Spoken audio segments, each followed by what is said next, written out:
کله کله تاسې په منفي خبرو باندې ځورېدلي یاست او آیا خلک په تاسې پسې داسې خبرې کوي چې ته هغه عادتونه نه لرې؟ که ځواب مو هو وي نو حل لاره یې څه ده؟ د دې حل لاره دا ده چې خلک پرېږدوه چې قضاوت وکړي. په دې نړۍ کې هر شی د بحث وړ دی او په هر شي باندې بحث کېږي او خلک خبرې پرې کوي. څوک یې مثبت اړخ تحلیلوي او څوک منفي.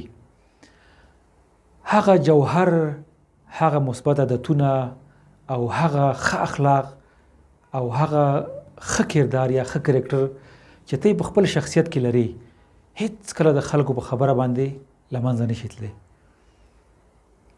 خدای تعالی ښه پوهېږي چې ته څه ډول یو شخص یې.